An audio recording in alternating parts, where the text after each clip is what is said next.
The test is in four-part, Part 1, Part 2, Part 3, and Part 4. Now look at Part 1.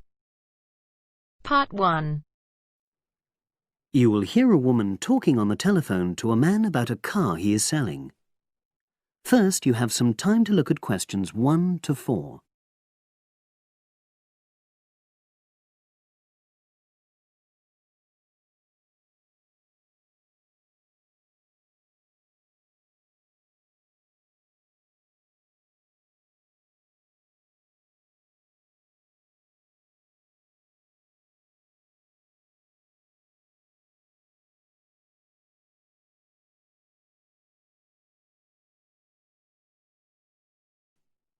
Now we shall begin.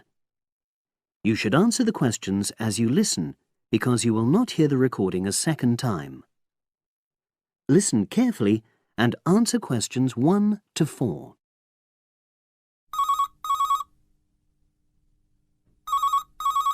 Hello, Brian Park speaking. Oh, hello. I'm calling about the advert in the paper. For the car? Yes, the Mini you've got advertised for sale. Oh, yes. I just wanted to find out a bit more information. Of course. What would you like to know? It's my brother who's interested, actually, but he's not in today, so he asked me to call you. Fine. Great, thanks. So, it's a Mini, Yep. and how old is it? Just coming up to 13 years old. And I seem to remember from the ad that it's grey. That's it. Doesn't show the dirt. Absolutely. Anyway, the colour shouldn't be a problem for Jeff. You know, the important thing is the quality. Yes, of course. And what about mileage? With it being pretty old, it's probably over 100,000? Actually, it's 40,000 less than that. 62,000 on the clock. Great! I remember now. I'm confusing it with another ad I was looking at. Right. Pleasant surprise then. Yeah. Have you been the only owner, or was there a previous one? I'm the second one. Before, it was owned by a teacher who was a very careful driver. Didn't have any accidents. Very good. And what about you? What do you tend to use it for? I haven't used it all that much, mostly for shopping. You know the sort of thing. So not much wear and tear. I'll make a note of that. I know Jeff wanted me to check that. Right. Before you hear the rest of the conversation, you have some time to look at questions 5 to 10.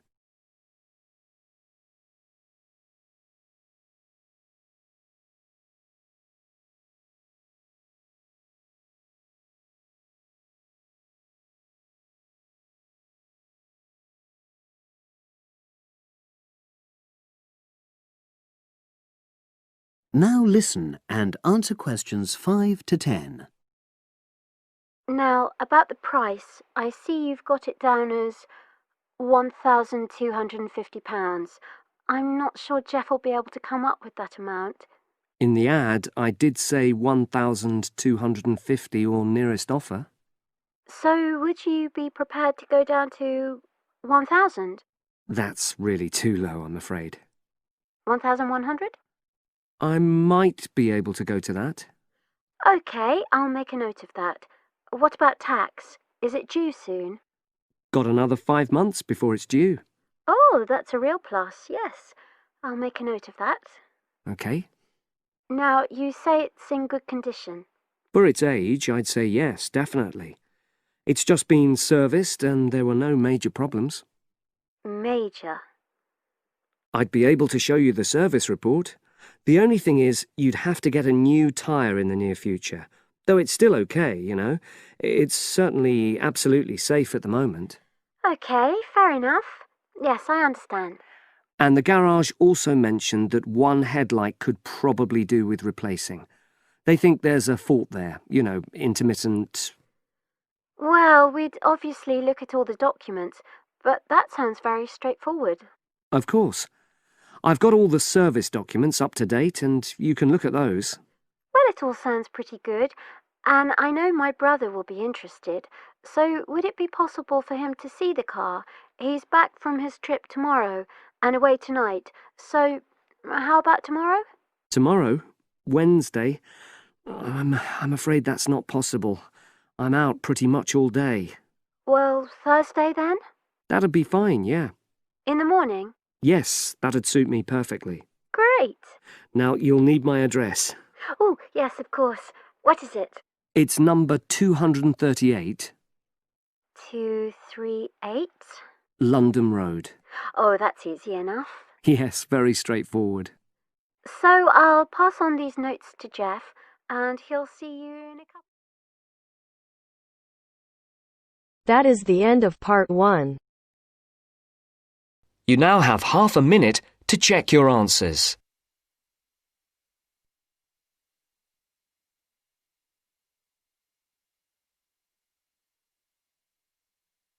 Now turns to part 2. Part 2. You will hear two students talking about a class assignment about wild bird rescue and rehabilitation. First, you have some time to look at questions 11 to 15.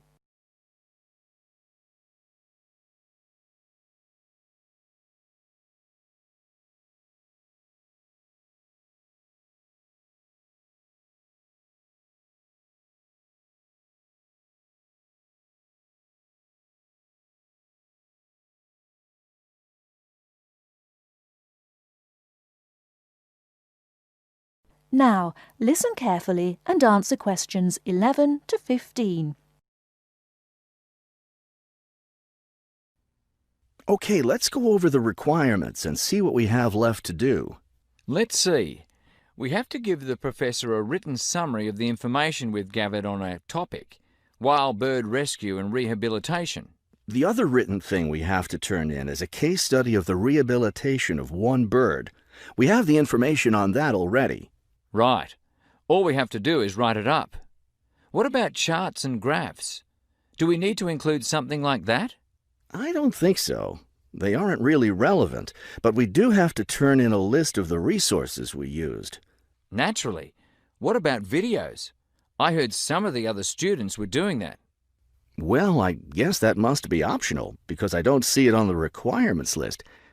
Okay, we should start planning our class presentation, since that counts for half the grade. We've looked at lots of sources of information, but I think our best source was the interviews we did with the wildlife rehabilitators. Agreed.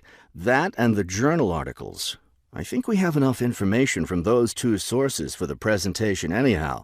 The books we looked at weren't all that helpful. I wonder if we should try to bring in some live birds for the presentation. That would be too difficult, don't you think?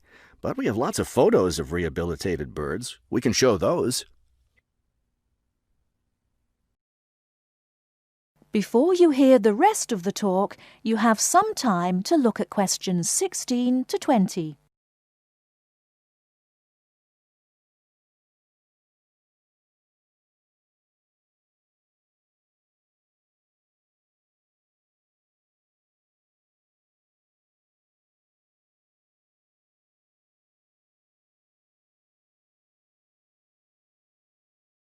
Now listen and answer questions 16 to 20. Right. Okay. I think we should start by talking about how to rescue a bird. Probably first we should help people understand which birds need rescuing. Yeah, that's really important. Because a lot of times people see a baby bird that's all alone, or they find a bird sitting on the ground and they think it needs to be rescued. And usually, those are just baby birds learning to fly. So we should emphasize that people should only attempt to rescue a bird that's clearly injured. For certain kinds of birds, the rescuer needs to wear protective gloves because some of those birds have sharp claws and can tear your shirt, or worse, injure your face or some other part of your body. Yes, that's an important point. Okay, next, let's tell people to put the injured bird in a box with good air circulation. We should let them know that a cage isn't necessary, and a bag, especially a plastic one, could hurt the bird more. Another thing we need to say is that the best way to help the bird stay calm is not by petting it or talking to it, but by leaving it completely alone. Then people should take the bird to the bird rescue center as soon as possible. Right, and we should also point out that when they're driving the bird to the rescue centre, it's better not to play music on the radio or talk loudly, because those things just stress the bird. Yes, it's better just to speak quietly while you have the bird in the car. Okay, we've got that part covered. Next, we should talk about what happens at the rescue center. That is the end of part 2. You now have half a minute to check your answers.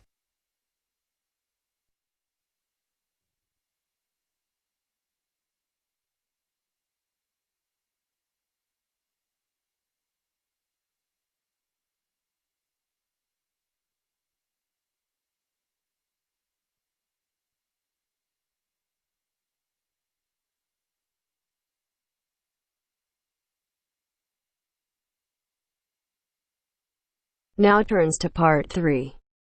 Part 3. You will hear a discussion between students Maria and Jack.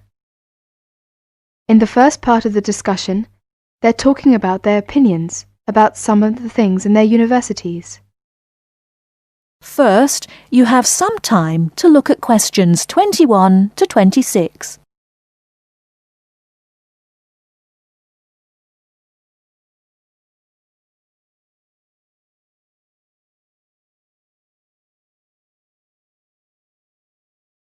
Now listen carefully and answer questions 21 to 26.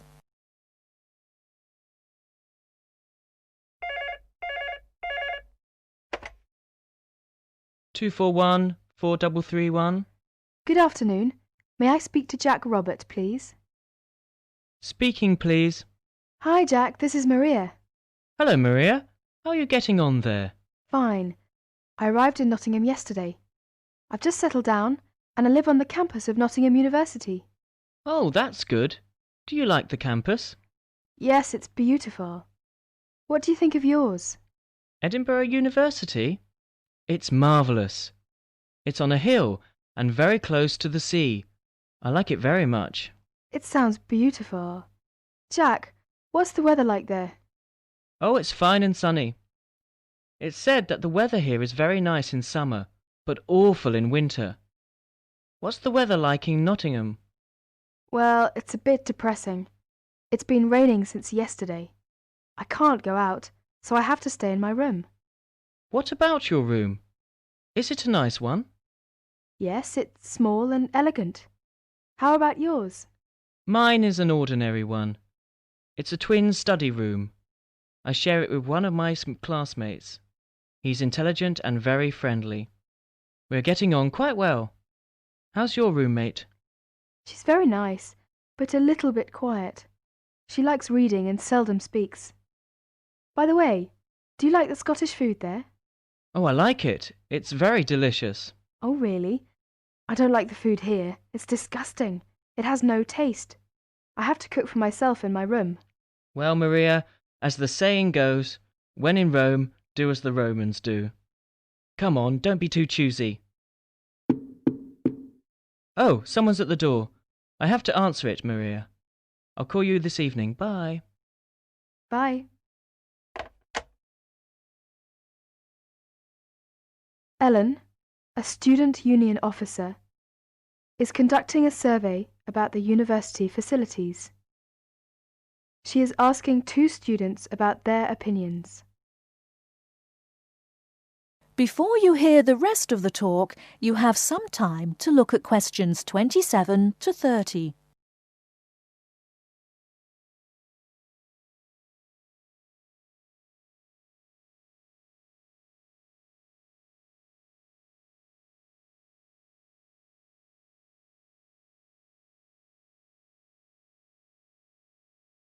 Now listen and answer questions 27 to 30.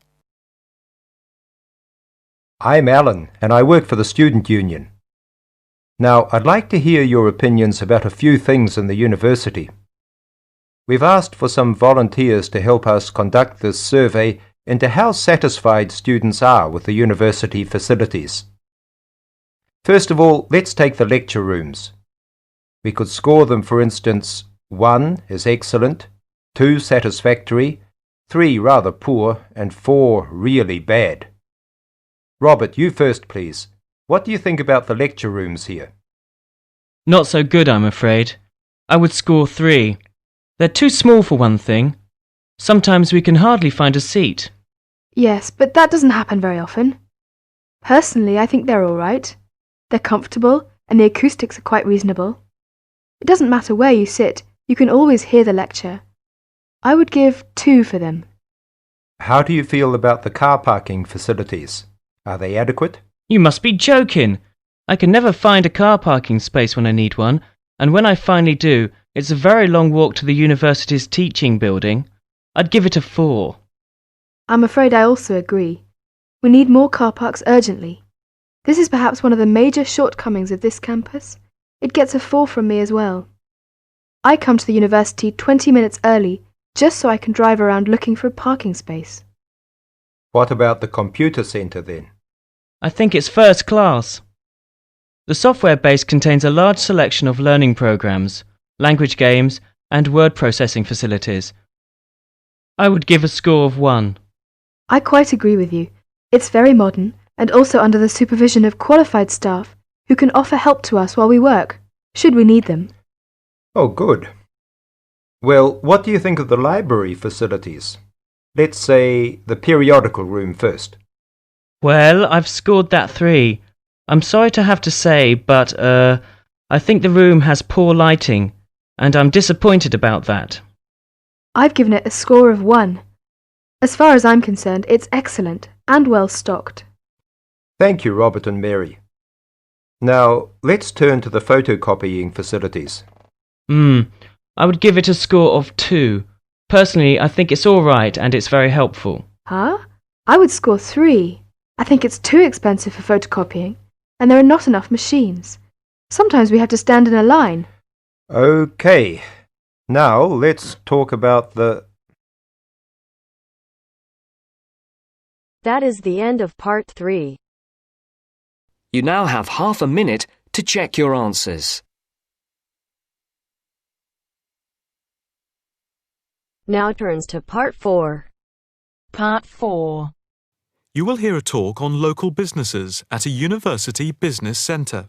First, you have some time to look at questions 31 to 40.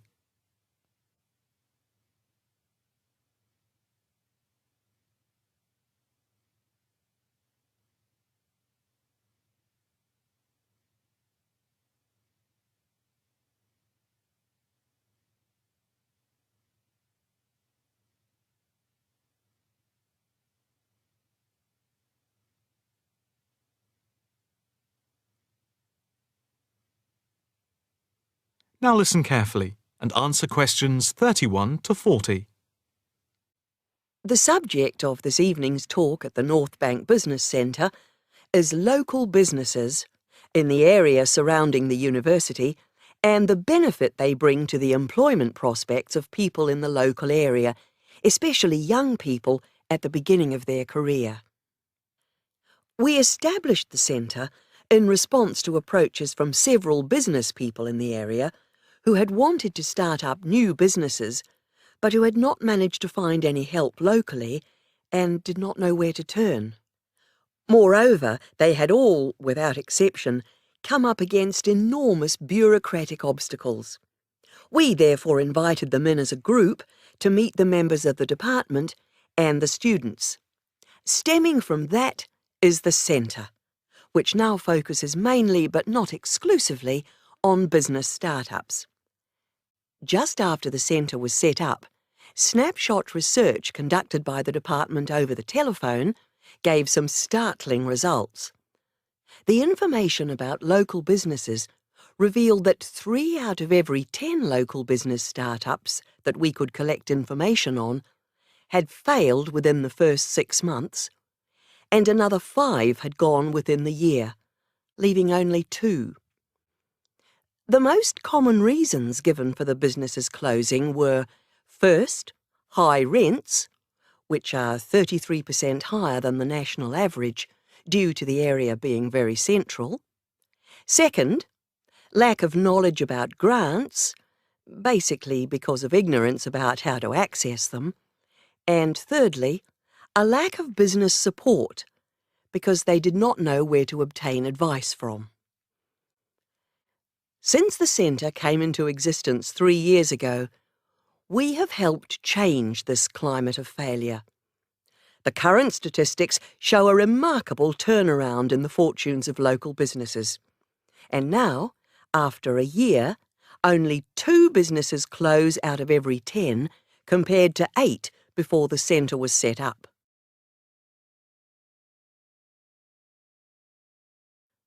Six local businesses are now taking part in a work placement and monitoring scheme, which is of mutual benefit to ourselves and the companies involved. O Foods, a small start-up company with 9 employees involved in organic food and based at a local market, has 1 final year graduate doing a year-long study on improving the stock turnaround. This was a particular problem because the company found that they were losing sometimes up to 30% of their stock. Another start-up is Innovations, which deals with producing video games. This company, which employs only 5 people, all under the age of 25, is receiving support in attracting business partners and achieving production targets. In the smaller business category, Sampson's Limited, a courier company which is interested in developing a taxi service, is being offered help with their business expansion plans. Another small niche company called Vintage Scooter, which specialises in revamping old scooters, is taking part in a product monitoring scheme, offering customer service up to a year after purchase to check the quality of their restoration. The first of the 2 medium-sized companies that the scheme is monitoring is Build Limited, which employs 47 people. A comparison of their products and services with other businesses in the area is being carried out by a researcher who is trying to support them in their efforts to extend the company's product range. The last company, Jones Systems, is perhaps the most interesting because it has been the victim of considerable personnel problems, which have been affecting the day-to-day operations of the company. And so, we are looking at conflict management and team building within the company. To sum up, advisors help the companies look at different business options and models, apply for grants, deal with employment issues, systems creation, and also provide accommodation at the centre to help them start up. E-mentoring for fledgling businesses is also in operation for those who find it difficult to attend the centre personally. The programme is funded by grants from local authorities. That is the end of part 4. You now have half a minute to check your answers.